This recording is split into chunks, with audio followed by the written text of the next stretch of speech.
Hello, नमस्कार. कसे आहात सर्व? मस्त आहात ना? मस्तच राहा. सर्वांना सर्वप्रथम श्री स्वामी समर्थ. तुम्हाला सर्वांना आजचा दिवस खूप छान आनंदाचा आणि आरोग्यदायी जाओ. तर आता सध्या सगळीकडे सगळे त्रस्त आहेत ते म्हणजे या उष्मा लाटेने आणि या वाढत्या उन्हाळ्याने. तर त्याच्याबद्दल मी तुमच्याशी पुढे बोलणारच आहे, भरमसाठ बोलणार आहे. पण त्याआधी की बरेच जण विचारतात, की "ताई तू एवढी पॉझिटिव्ह कशी राहतेस? तुझ्या घरामध्ये इतकं छान पॉझिटिव्ह कसं वाटतं?" तर काही ज्या छोट्या-छोट्या गोष्टी ज्या मला खरंच वाटतात, की खरंच म्हणजे त्या महत्त्वाच्या आहेत. तर त्या मी तुमच्यासोबत आज असं शेअर करणार आहे.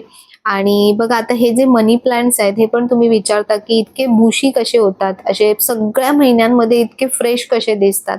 तर त्याचं एक कारण ते म्हणजे, की अशा प्रकारे मी त्यांना कटिंग करत राहते. त्यामुळे काय होतं ना, की जेव्हा तुम्ही मनी प्लांट कटिंग करत राहतात, तर ते असे झुडपासारखे वाढत जातात आणि जर तुम्ही ते फक्त असे लोंबकळत राहिले ना, तर मग ते असे छान बुशी होत नाहीत. आणि दुसरं महत्त्वाचं कारण ते म्हणजे, की तुमच्या घरातली पॉझिटिव्हिटी जी असते, ती त्या झाडांमध्ये सुद्धा येत असते आणि झाडांकडून सुद्धा तुमच्या घरामध्ये पॉझिटिव्हिटी येत असते. तर म्हणजे निसर्ग जेवढा तुम्ही निसर्गावर प्रेम कराल ना, तेवढाच निसर्ग तुम्हाला त्याचे रिटर्न्स देत असतो. तर बघा मी एवढे मनी प्लांट्स कटिंग केलेत. आता हे सगळे मी आणखीन कटिंग करून पाण्यामध्ये ठेवेन किंवा आणखीन कोणाला हवे असतील तर मी त्यांना सुद्धा हे वाटून टाकते. म्हणजे सगळ्यांनाच ते मिळतात आणि सगळ्यांच्याच घरी छान अशी ग्रीनरी राहते. तर यामध्ये बघा वेगवेगळ्या प्रकारचे हे मनी प्लांट्स आहेत माझ्याकडे. व्हेरिगेटेड मनी प्लांट आहे, गोल्डन पोथोस आहे, नॉर्मल ग्रीन जे मनी प्लांट्स असतात ते आहेत. तर हे सगळे जे मनी प्लांट्स आहेत ना, इथे खूप असे छान मस्त ग्रो होतायत. सध्या छान ऊन पण येतंय आणि जे मी तुम्हाला दाखवलं होतं, की हे पीस लिलीचं, कोणी ह्याला नागफणी सुद्धा म्हणतात. तर बघा इतकी दिवस झाले ह्याची फुलं अजून जसेच्या तसे आहेत. खूप छान आहेत आणि मस्त वाटतायत. तर ह्या सगळ्यांचं जे कारण आहे ना, इथे हे जे सगळी अशी छान ही झाडांची निगा कोण राखतंय माहिती का? तर इथे साक्षात गौतम बुद्ध बसलेले आहेत आणि त्यांचीच मला वाटतं कृपा आहे किंवा त्यांचीच एक पॉझिटिव्हिटी आहे, की ज्यामुळे माझी झाडं इतक्या कमी जागेमध्ये जिथे ऊन येतही नाही जास्त, तिथे सुद्धा इतक्या चांगल्या प्रकारे सर्व्हाइव्ह करतायत. दुसरी महत्त्वाची गोष्ट ती म्हणजे संगीत.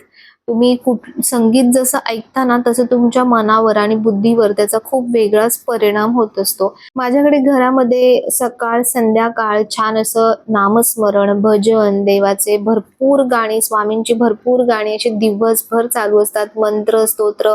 त्यामुळे घरात ना एक वेगळंच असं पॉझिटिव्ह वातावरण तयार होत असतं आणि हे कृष्णाची ना जी बासुरी वादन जे कृष्ण करतात ना, ते मी सध्या लावते सकाळचं. इतकं सुंदर वाटतं ना, की त्याच्यामध्ये गायी, परत पक्षी सगळ्यांचे असे आवाजही असतात. म्हणजे सकाळ झाल्यानंतरचं जे वातावरण असतं, किलबिलाट असतो वगैरे, तर असं सगळं इतकं सुंदर वाटतं ना ऐकायला आणि खूप शांत म्हणजे मनाला कुठेतरी असं एकदम शांतता मिळते छान. आणि घरात सुद्धा इतरही सगळीकडे असं मस्त वातावरण असतं. तर बघा हे बाहेर जे मी इथे एंट्रन्सच्या इथे बनवलं होतं, याचा एक व्हिडिओ सुद्धा केला होता, की हे कसं बनवलंय मी. तर मोरपीस आहे ना, खूप महत्त्वाचं काम करतं. घरामध्ये मी बऱ्याच ठिकाणी मोरपीस लावलेला आहे. मोरपिसाने काय होतं, जी पण निगेटिव्ह एनर्जी असते ती बाहेर फेकली जाते आणि पॉझिटिव्ह एनर्जी अट्रॅक्ट करत असते. तर म्हणून बघा आता बरेचसे वास्तुशास्त्र सुद्धा सांगतात, मुलांच्या अभ्यासाच्या ठिकाणी मोरपीस ठेवले जातात. बेडरूममध्ये सुद्धा मोरपीस ठेवले जातात. कारण मोरपिसाचं एक असं खास वैशिष्ट्य आहे, की म्हणजे त्याच्याकडे बघितल्यानंतरच इतकं सुंदर आणि पॉझिटिव्ह वाटतं ना, तर नक्कीच त्याच्यामधून खूप सारी पॉझिटिव्हिटी आपल्यापर्यंत येत असते. तर म्हणून मी हे घराच्या एंट्रन्सलाच लावलेलं आहे आणि आपल्या घराचा जो प्रवेशद्वार असतो ना, तो नेहमी असा छान सुसज्ज असावा, की आता काय होतं ना, माझ्याकडे बरेचदा जे सेल्समॅन किंवा कुरिअरवाले सुद्धा येतात, तर ते विचारतात, की "ताई पूजा आहे का?" असं सहज विचारतात ते. पण म्हणजे एक असं वातावरण, की जे बाहेरच्याला सुद्धा अट्रॅक्ट करतं. तर तुम्ही सांगा, की तुम्ही 24 तास जेव्हा घरात राहता, तुमच्या घरात जर असं वातावरण असेल, तर तुम्हाला पॉझिटिव्ह वाटणार नाही का? नक्कीच वाटेल. तर म्हणून आपल्या घरात फक्त पूजेच्या दिवशी नाही, तर इतर दिवशी सुद्धा असं वातावरण असलं पाहिजे, की असंच कोणीतरी विचारलं पाहिजे, की "खरंच तुमच्या घरी आज पूजा आहे का?"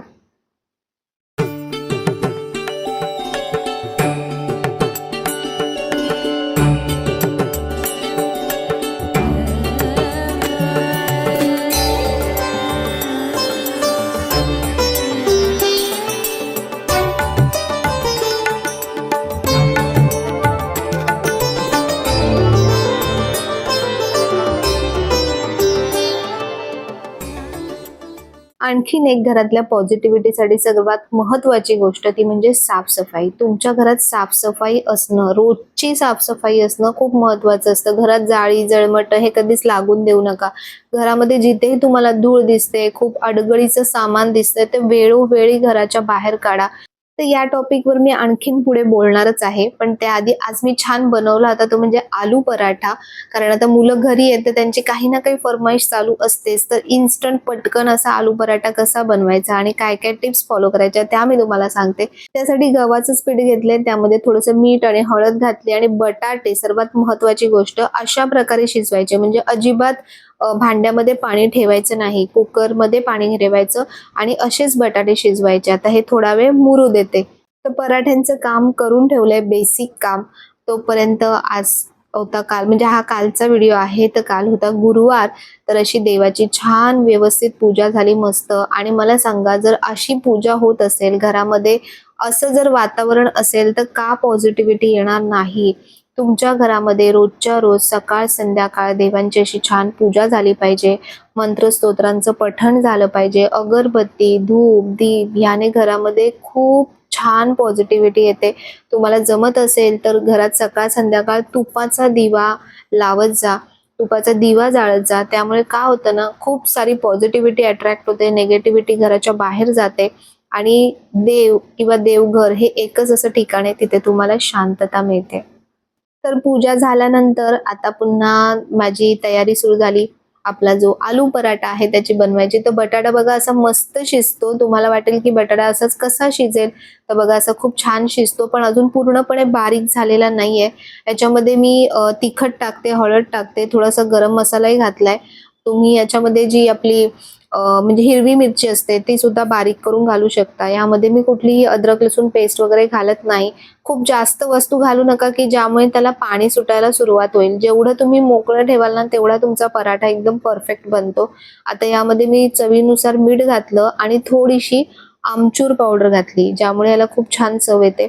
आणखीन एक गोष्ट हवी होती यामध्ये ती म्हणजे धने जिरे पावडर, पण ती सध्या माझ्याकडे नव्हती. तुमच्याकडे असेल तर तुम्ही घाला, त्याची सुद्धा खूप छान चव येते. तर हे जे पावभाजी बारीक करायचं जे स्मॅशर असतं ना, त्याने हा बटाटा छान स्मॅश करून घ्यायचा. म्हणजे जसं आपण पुरणपोळी बनवताना कसं पुरण आपल्याला लागतं, की जे अगदी आपण गाळून असं घेतो पुरण छान. तर तसं जेव्हा तुमचं मिश्रण होतं कोरडं आणि असं स्मूथ एकदम, तर ते आपल्या पिठामध्ये अगदी मिळून येतं. आणि बऱ्याच जणांचे हे प्रॉब्लेम्स असतात, की पराठा करताना पीठ म्हणजे जे मिश्रण असतं ते बाहेर येतं, फाटत असतं. अशा पद्धतीने केल्यावरती अजिबात ते बाहेर येणार नाही किंवा फाटणार नाही. तर आता यामध्ये मी चवीसाठी कोथिंबीर घातली आहे. एकदम बारीक चिरली कोथिंबीर आणि पाणी बरंच तिचं काढून टाकलंय आणि छान ड्राय करून मग ती कोथिंबीर याच्यामध्ये घालायची. म्हणजे आपल्या मिश्रणाला ना अजिबात पाणी सुटणार नाही. बघा अशा प्रकारची कन्सिस्टन्सी जेव्हा असते, तेव्हा हे जे मिश्रण आपण टाकतो पिठामध्ये ते अगदी मिळून येतं पिठामध्ये. तर चला आता मी तयारी करायला घेते, म्हणजे करायलाच घेते आता. कारण मिस्टराला पण भूक लागले. तर मग म्हटलं चला फटाफट पहिले. आणि हे कसे आहेत ना पराठे जेव्हा आपण बनवतो ना, ते हे असे गरम-गरम खायलाच खूप भारी लागतात. तर मी गोळे करून ठेवते म्हणजे आपल्याला अंदाज येतो, की किती पराठे होतील आणि किती आपलं स्टफिंग आपल्याकडे बाकी आहे. तर स्टफिंगचं सुद्धा वेगवेगळे गोळे करून घेते. आणि हे याचे जे गोळे असतात ना, हे थोडे बाहेरचे जे पिठाचं आवरण आहे, ते थोडे मोठेच घ्यायचे. म्हणजे एकदम जर पातळ घेतलं तर पीठ सगळं आतलं बाहेर येणार. तर अशा प्रकारे जसं मोदकाचं कसं भरतो आपण स्टफिंग करतो तसं करायचं. त्यानंतर पूर्ण बघा अशा प्रकारे थापायचं थोडंसं, म्हणजे जे आतलं जे मिश्रण आहे ना ते पूर्ण सगळीकडे पसरतं, एकाच ठिकाणी राहत नाही. आणि मग छान पीठ घेऊन त्यावरती असं हळूहळू लाटायचं आणि अगदी हलक्या हाताने लाटायचं, म्हणजे तो पराठा छान लाटला जातो. अशा प्रकारे हाताने सुद्धा जसं भाकरी कसं थापतो तसंही थापता येतं. पण शक्यतो लाटलत ना तर तो आणखीन व्यवस्थित छान लाटला जातो. तर बघा अगदी हलक्या हाताने. आणि जेवढं तुम्ही म्हणजे अशा पद्धतीने अशा ज्या टिप्स मी सांगितल्या त्या टिप्स यूज करून जर तुम्ही करणार ना पराठा, तर बघा अगदी मस्त पराठा बनतो. हे थोडंसं तुम्हाला बाहेर येताना दिसतंय पीठ, पण चिकटत नाही ते अजिबात. एकदम व्यवस्थित छान बनतो. तर असा तुम्ही तूप लावा किंवा तेल लावा किंवा बटर लावा आणि असा खरपूस पराठा असा मस्त बनवा. असे कोबीचे पराठे बनवता येतात. परत बरेच वेगवेगळ्या प्रकारचे पराठे बनवतात. तर पराठा आणखीन बनवताना ही एक टिप ती म्हणजे शेकवल्यानंतर लगेचच खाली डब्यामध्ये ठेवायचं नाही. अशा प्रकारे कुठल्यातरी स्टँडवर किंवा वेगळ्या भांड्यावर ठेवा, ज्यामुळे त्यातली जी हवा असते ती निघून जाते. तर पराठ्यासोबत आमच्या मॅडमना हवंय ते म्हणजे लसूणची चटणी. बऱ्याच दिवसांपासून ती सांगते मला, तर म्हटलं चला आज बनवूया. तर लसूणच्या चटणीमध्ये मी घेतलंय खोबरं, सुकं खोबरं. 1 वाटी सुकं खोबरं घेतलंय. त्यामध्ये 7-8 लसणाच्या पाकळ्या घातल्यात आणि अगदी इन्स्टंट होते ही चटणी. तिखट तुम्हाला जसं प्रमाण हवंय तसं. हळद घातलीये. यामध्ये थोडीशी चवीसाठी ना चिंच घालायची. खूप छान चव येते चटणीला. तर मागच्या वेळी मी एकदा बनवली होती, तर मी एक YouTube चॅनलवरूनच बघितली होती आणि बनवली होती, पण ती काही व्यवस्थित झाली नव्हती. म्हणजे त्यांनी भाजून वगैरे घेतलं होतं. ही जी रेसिपी आहे, ही माझ्या आईची रेसिपी आहे. ती नेहमी अशीच बनवायची चटणी आणि खूप भारी व्हायची. त्याच्यामध्ये नंतर मीठ टाकलं चवीपुरतं आणि असं मस्त असंच कच्चं-कच्चं छान सगळं वाटून घ्यायचं. थोडीशीच बनवायची, खूप जास्त नाही बनवायची, नाहीतर खोबऱ्याला कधी-कधी आता उन्हाळ्यामध्ये बुरशी लागायची शक्यता असते. पण अशी चटणी बनवून बघा, एक नंबर लागते. कशासोबत सुद्धा तुम्ही ही खाऊ शकता. तर चला पुन्हा मी फटाफट सगळे पराठे बनवून घेते.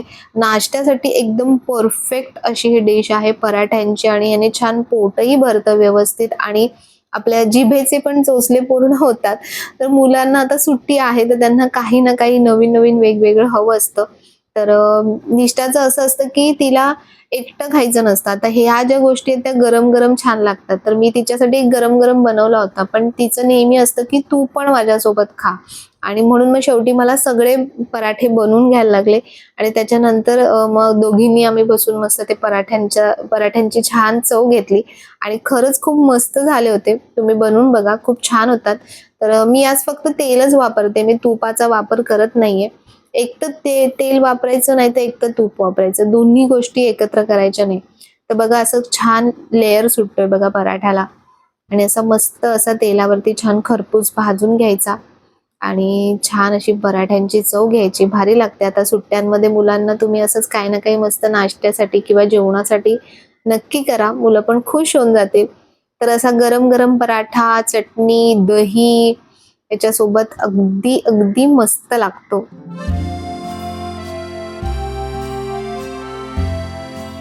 नमस्कार.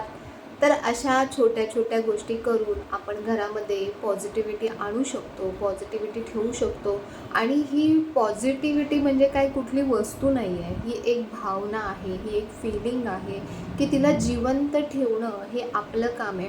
आपण म्हणजे कसं असतं आणि ते पण तुम्हाला कधी-कधी पॉझिटिव्ह वाटतं, कधी-कधी तुम्हाला थोडंसं निगेटिव्ह वाटतं. जसं आपल्या आजूबाजूला काही गोष्टी घडत असतात, जसं आपल्या घरात काही गोष्टी घडत असतात, जसे आपण काही बघतो, ऐकतो आणि त्याचे परिणाम आपल्या बुद्धीवरती, आपल्या मनावरती होत असतात आणि त्यातून ज्या फीलिंग्स निर्माण होत असतात आपल्या मनामध्ये, तर त्यांना पॉझिटिव्ह किंवा निगेटिव्ह असं आपण म्हणत असतो.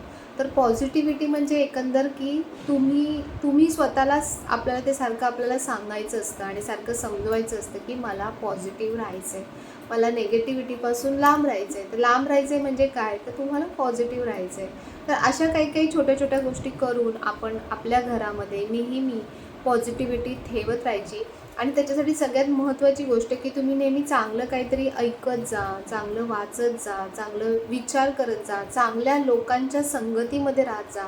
संगत पण खूप महत्त्वाचं मॅटर करते कारण तुम्ही कुठल्या व्यक्तींच्या संगतीमध्ये आहात, म्हणजे कुठल्या ग्रुपमध्ये आहात, मग ते ते त्यांचेच विचार जर निगेटिव्ह असतील तर ऑब्व्हियस आहे की ते पण तुम्हाला ज्याही गोष्टी सांगतील तर त्याच्यामध्ये बरीचशी निगेटिव्हिटी भरलेली असते आणि मग त्याच्यामुळे भले तुम्ही पॉझिटिव्ह असाल, तुम्ही पॉझिटिव्ह विचार करत असाल, पण काही अंशतः त्या गोष्टींचा परिणाम आपल्यावरती होत असतो. तर म्हणून आपण कोणासोबत बोलतोय, कोणाच्या संगतीत राहतोय, हे सुद्धा खूप महत्त्वाचं असतं. पण हा जो एक शब्द आहे ना पॉझिटिव्हिटी, हा खरंच खूप काम करतो. तुम्ही जर याच्यावरती विश्वास करायला सुरुवात कराल ना, तर तुम्हाला प्रत्येक गोष्टीमध्ये त्याचा अनुभव येत राहील, की कसं काम करतो. आता एक एक्झाम्पल मी तुम्हाला देते, की समजा एखाद्या व्यक्तीसोबत किंवा तुमच्या जवळच्या व्यक्तीसोबत तुम्हाला तुमचं काही भांडण झालं, तुम्ही बोलत नाही आहात, तर मग अशा वेळी पॉझिटिव्हिटी कशी काम करते?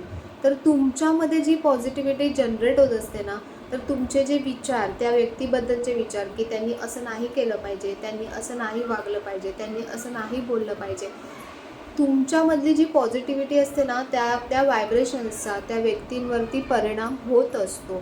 आणि तुम्ही न बोलता, तुम्ही त्यांच्याकडे न जाता सुद्धा त्यांच्या विचारांवर आणि त्यांच्या मनावर तुमच्या पॉझिटिव्हिटीचा परिणाम होत असतो. आणि आपोआप कधी-कधी ती व्यक्ती येऊन आपल्याला समोरून सॉरी बोलते, किंवा त्या व्यक्तीला समोरून तिने जे चुकीचं केलं असेल त्याचे तिला रिअलायझेशन होत असतं. किंवा असंही होतं की कधी-कधी ज्या व्यक्ती आपल्यासाठी नाहीच असतात, म्हणजे आपल्या आयुष्यात खरंच ज्यांचा काहीच उपयोगच नसतो, काही नसायलाच पाहिजेत, अशा व्यक्ती तुमच्यापासून लांब जायला सुद्धा सुरुवात होते आपोआप. म्हणजे तुम्ही काहीही न करता त्या आपोआप गोष्टी लांब जातात. तर हा काही चमत्कार नाही आहे, हा एक लॉ ऑफ अट्रॅक्शन आहे, की तुम्ही जे पण विचार करता, जे पण तुम्ही अट्रॅक्ट करता, तर ते सगळं तुमच्याकडे यायला सुरुवात होते. मग त्याच्यामध्ये जर तुम्ही नेगेटिव्ह गोष्टी अट्रॅक्ट करायला सुरुवात कराल, तर नेगेटिव्ह गोष्टी तुमच्यापर्यंत यायला लागतील. जर तुम्ही पॉझिटिव्ह गोष्टी विचार करायला सुरुवात कराल, तर पॉझिटिव्ह तुम्ही बघा, हा अनुभव घेतला असेल की कधी-कधी आपण असं सहज काहीतरी बोलून जातो आणि तीच गोष्ट होते. मग आपण बोलतो, अरे मी तर हाच विचार केला होता, अरे मी तर हेच बोलली होती, असं. तर मग ते एक लॉ ऑफ अट्रॅक्शन असतो, की तुम्ही जे बोलता ते होत असतं. तर म्हणून कुठलीही गोष्ट बोलताना विचार करून बोललं पाहिजे. आपण जेही काही बोलतो, समजा चुकीचं, तर जेव्हा जर आपण चुकीचं काही बोलणार असणार, शक्यतो तो टाळायचंच, पण चुकीचं काही बोलत असणार तर तेव्हा 10 वेळा विचार करूनच ती गोष्ट बोलायची. कारण आपल्या एकेका शब्दाचा, एकेका वाक्याचा खूप सारा परिणाम होत असतो. तर हे सगळं झालं आजचं पॉझिटिव्हिटीबद्दल. घरामध्ये कशी पॉझिटिव्हिटी ठेवायची, काय करायचं. घरातली एक व्यक्ती ह्यामध्ये एक गोष्ट पण खूप महत्त्वाची आहे, की घरातली एक जरी व्यक्ती खूप पॉझिटिव्ह राहायला जर तुम्ही सुरुवात केली, तुमच्यामध्ये तुम्ही जर चेंजेस आणायला सुरुवात केलेत, तर बघा संपूर्ण घरामध्ये ते चेंजेस व्हायला सुरुवात होते. तुम्ही जेव्हा स्वतः आतून पॉझिटिव्ह व्हायला स्टार्ट होता, तुमच्या वागण्यामधून ते रिफ्लेक्ट होतं, तुमच्या बोलण्यामधून ते रिफ्लेक्ट होतं आणि परिणामी तुमच्या घरातल्या इतर व्यक्तींवर सुद्धा त्याचा परिणाम होतो. आता हे हे तर आहे की खाल्लं म्हणजे तूप खाल्लं की लगेच रूप येत नाही. तसं आज जर तुम्ही पॉझिटिव्ह राहायला स्टार्ट केलं, तर उद्या लगेच फरक पडणार नाही आहेत. हळूहळू ते फरक सुरुवात होतात आणि ते तुम्हाला दिसायला सुद्धा लागतात. ह्या अनुभवायच्या गोष्टी आहेत, सांगायच्या तर आहेच, पण जास्त अनुभवायच्या गोष्टी आहेत. जेव्हा तुम्ही स्वतः अनुभवाल ना, तुम्हाला नक्कीच या गोष्टींवरती विश्वास बसेल की खरंच पॉझिटिव्हिटी किती काम करते. तर आणखीन दुसरी एक महत्त्वाची गोष्ट म्हणजे मला तुम्हाला सांगायची, की आता सध्या सगळीकडे हे जे खूप अतिउष्णतेचं जे प्रमाण वाढलेलं आहे, ज्याला हीट वेव्ह म्हणतायत किंवा उष्णतेच्या लाटा म्हणतायत, तर अजून म्हणतायत की अजून 20-21 तारखेपर्यंत ही गोष्ट चालू राहणार आहे. इतकं गरम होतं की असं बाहेर बसवलं जात नाही आहे किंवा बाहेर कुठेही जाता येत नाही आहे. सगळीकडे असं दमट आणि एकदम गरम वातावरण सगळीकडे झालेलं आहे. तर मला तर उष्णता अजिबात सहन होत नाही आणि खरंच या गोष्टींमुळे किती गोष्टींवरती फरक पडत होता. आपण तरी घरी आहोत, पण जे बिचारे बाहेर काम करतायत, जे उन्हातान्हाचं ज्यांचं काम आहे, ज्यांचं फिरण्याचं काम आहे, जे आपले एक्झिक्युटिव्हज असतात किंवा काय, तर त्यांची किती हालत होत असेल या गोष्टींमध्ये. तर असं म्हणजे याला कारणीभूत कोण आहे या सगळ्या गोष्टींना? म्हणजे आता मी लहानपणापासून एवढं बघितलं, पण कधीच असं एवढी गरमी किंवा एवढी उष्णता किंवा उष्णतेची लाट अशा गोष्टी तर कधीच बघितल्या नव्हत्या. मी हे पहिल्यांदा असं ऐकते, उष्णतेची लाट. आणि का होतंय हे सगळं? फक्त हे होतंय म्हणजे आता फक्त AC लावून बसायचं, बस त्याच्यावर एक सोल्युशन काढायचं, ते म्हणजे AC लावून बसायचं. हे सोल्युशन नाही आहे त्याच्यावरती. कारण जेवढं आपण AC रन करतोय, दिवसभर चालू करतोय, वापरतोय, तेवढी इलेक्ट्रिसिटी आपण जास्त यूज करतोय, तेवढा कार्बन डायऑक्साईड जास्त रिलीज होतोय, म्हणजे आणखीन जास्त प्रदूषण वाढतंय. तर ह्या गोष्टी तर आता काही ऑप्शन नाही, या गोष्टी कराव्याच लागतील. पण ह्याला जो सेकंडरी आणि खूप महत्त्वाचा जो ऑप्शन आहे, तो म्हणजे निसर्ग.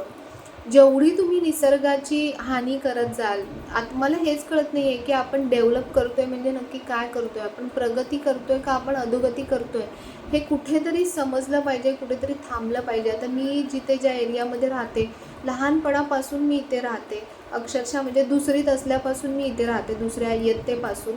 तर तेव्हा तेव्हाचा जो हा परिसर आणि आत्ताचा हा परिसर याच्यामध्ये जमीन आसमानचा फरक झालेला आहे. आणि तो फरक मला अजिबात म्हणजे आवडलेला नाही आहे. तो फरक भले डेव्हलप झालं असेल, भले असं झालं असेल, पण म्हणजे प्रगती झाली आहे, पण ती प्रगती मला दिसत नाही आहे. कारण निसर्गाची पदोपदी हानी केली गेली. इथे जेवढे 100-100 वर्ष जुनी जी झाडं होती त्यांची सरळासरळ कत्तल केली गेली. रस्ते बनवले, बिल्डिंग्स बनवल्या, चाळी तोडून बिल्डिंग्स बनवत आहेत.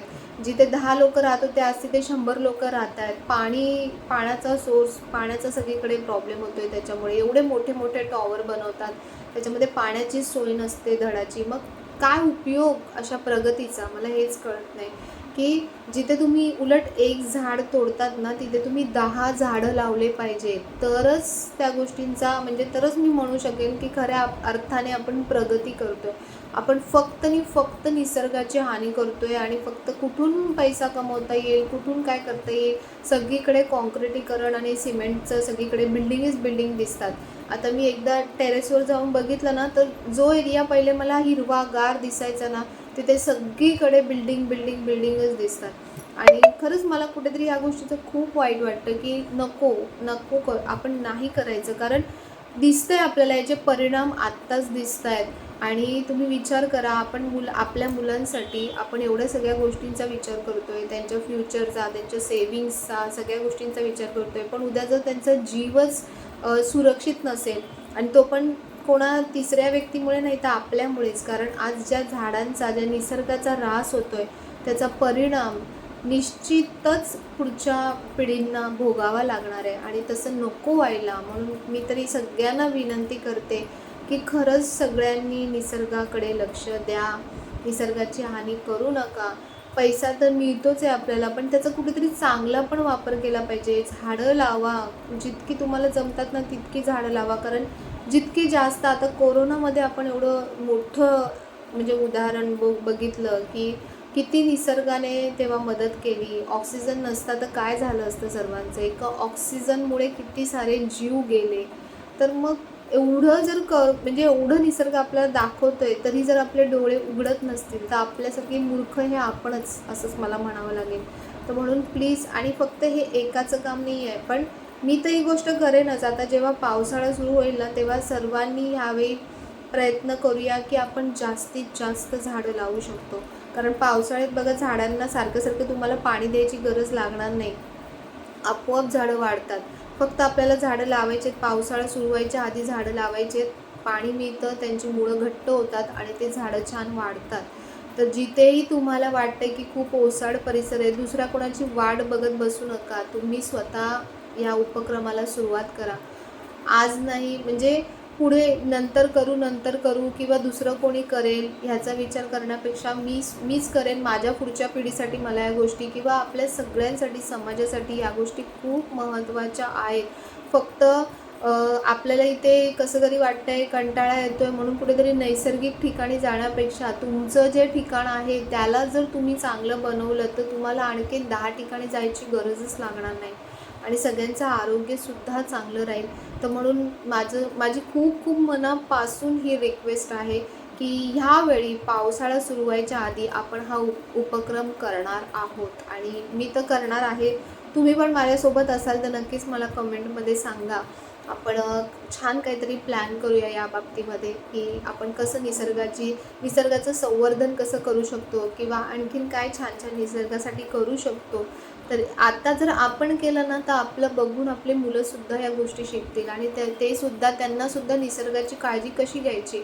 आणि जेव्हा तुम्ही निसर्गाची काळजी घ्यायला सुरुवात कराल ना, बघा निसर्ग आपोआप, तसाही तो बिचारा आपली काळजी घेतच असतो काही न देतासुद्धा. तर जेव्हा त्याला प्रेम मिळायला सुरुवात होईल तेव्हा तो आपोआप आपली काळजी घ्यायला सुरुवात होईल. तर म्हणून या गोष्टी प्लीज लक्षात घ्या. हे जे सगळं ग्लोबल वॉर्मिंग, वातावरण जे खराब होतं आहे, अवकाळी पाऊस पडतो आहे, पिकांचं नुकसान होतं आहे, किती साऱ्या चुकीच्या गोष्टी घडत आहेत. मग त्याच्यातून आपण खरंच शिकलं पाहिजे. ही एक निसर्गाचा अलर्ट म्हणू शकतो आपण की आपल्याला एक अलर्ट मिळतो आहे की कुठे जायचं आहे, काय करायचं आहे. प्रगती करा, पण त्याच्यासोबत जी आपली नीव आहे ना, जो आपला पाया आहे ना, तो कधीच विसरू नका. म्हणजे आपल्या मातीला धरून राहा. ही गोष्ट नेहमी आपल्या डोक्यात असली पाहिजे. तर म्हणून माझी सगळ्यांना ह्यावेळी कळकळीची विनंती असेल की पावसाळा सुरू व्हायच्या वेळेला तुम्ही लोक जिथे पण तुमच्या गावाला जात असाल ना, तर तिथे पण खूप मोकळी जागा असते बघा गावाला वगैरे पण. तिथे पण आता बऱ्याच ठिकाणी मी माझ्या गावाला स्वतः बघितलेलं की एवढ्या प्रमाणात लाकडं तोडले जातात, एवढ्या प्रमाणात लाकडांचा बिझनेस केला जातो, पण झाडं लावण्याचं कोणालाच काही सुचत नाही. त्यांना असं वाटतं की अरे इथे तर म्हणजे नॅचरलीच झाडं उगतात ना, मग लावायची काही गरज आहे. पण तसं नसतं. जी खूप जुनी जुनी झाडं असतात, जी आंबा म्हणा, फणस म्हणा, अशी जी मोठी मोठी झाडं असतात, ती खरंच खूप वर्षापासूनची झाडं असतात आणि एवढी मोठी मोठी झाडं तोडून सगळीकडे म्हणजे औद्योगिकरण आणि नूतनीकरण करतात. पण त्या गोष्टीला काहीच, माझ्या मते तरी मला त्याला काहीच अर्थहीन वाटतात त्या गोष्टी. कारण एवढा चांगला निसर्ग तोडून आपण त्याचं पूर्ण विल्हेवाट करतोय त्या गोष्टींची. तर असो, प्रगती तर करायलाच पाहिजे, डेव्हलपमेंट झाली पाहिजे, पण त्याच्यासोबत निसर्गाची सुद्धा काळजी घ्या, एवढंच मला तुम्हाला सांगायचं आहे. तर चला, आपण ह्यावेळेला नक्की पावसाळ्यात काहीतरी असं छान उपक्रम करू आणि मी पण करेन आणि तुम्ही पण माझ्यासोबत नक्की सहभागी व्हा. तर चला, आजच्या या नोटवर आपला आजचा व्हिडिओ मी इथेच थांबवते. जर तुम्हाला आवडला असेल तर नेहमीप्रमाणे लाईक करा, शेअर करा, सबस्क्राईब करा. पुन्हा भेटूया उद्याच्या नवीन व्हिडिओमध्ये. तोपर्यंत सर्वांना बाय आणि सर्वांना श्री स्वामी समर्थ.